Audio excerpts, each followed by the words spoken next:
My name is Dr. Andrew Siegel. I am a physician in the New York metropolitan area, and today I would like to share with you another of my Rail and Wail series, a crusade against lifestyle misconduct. This talk being on high fructose corn syrup, which I refer to as killer sweetener. And the top image depicts sweetener. This talk X. Traditional sugar for us is cane sugar, derived from the cane plant, or beet sugar derived from the beet, both of which are shown in the images on this slide. These sugars are almost 100% sucrose. And sucrose essentially is a disaccharide. It's got two sugars, fructose and glucose, linked together. High fructose corn sweetener, alternatively, is a sugar substitute that is derived from corn. A complex process was developed in the 1970s by food scientists in Japan that led to the production of high fructose corn sweetener. Essentially, the glucose from corn is broken down into fructose using enzymes in the processing process.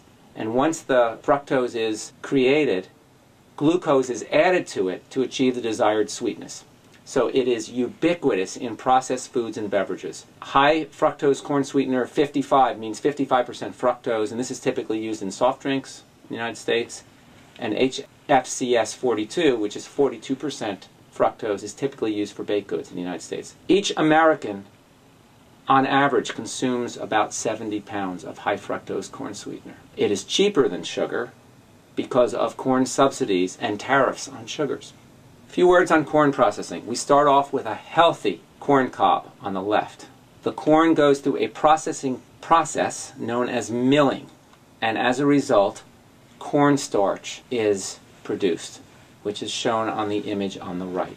The cornstarch is further processed into corn syrup using enzymes, as I mentioned, to convert the glucose into fructose. So what starts off as the kernel of corn ends up as this syrupy, goopy material. Now, why does industry like high fructose corn sweetener? Well, number one, it's a liquid, and it's really easy to transport.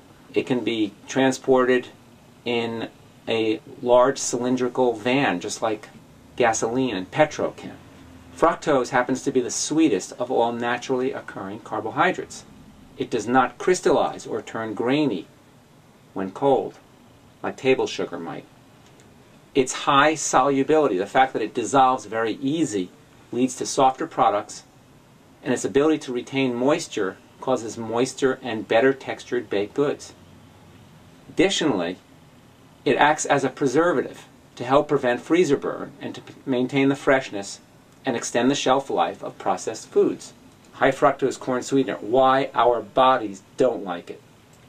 Well, fructose is metabolized differently than glucose. Every cell in our body can metabolize glucose, but only the liver can metabolize fructose.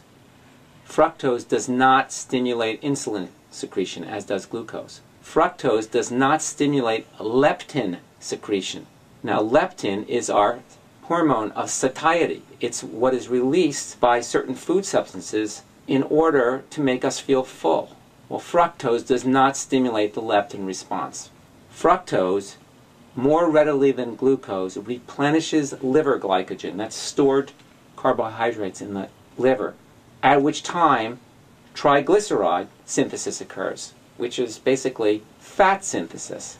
So the effects of high fructose corn sweetener end up being obesity, insulin resistance, elevated bad cholesterol, LDL, elevated triglycerides, and potentially the metabolic syndrome, obesity, hypertension, and the lipid problems such as low good cholesterol, which is HDL, high bad cholesterol, which is LDL. Bottom line, high fructose corn sweetener pushes our metabolism towards fat storage versus fat burning. In my opinion, high fructose corn syrup is as toxic as tobacco, and the Surgeon General ought to put a label on processed foods that contain high fructose corn syrup, pointing to the fact that processed foods are hazardous to your health. Thank you for your attention. For more information, you can consult my website, findyourfountainofyouth.com, where you can download a free electronic copy of my book on maximizing health, wellness, fitness, and longevity. Also, I have other Rail and Whale series YouTubes on processed foods, partially hydrogenated vegetable oils, enriched wheat flour, and tobacco. Thank you.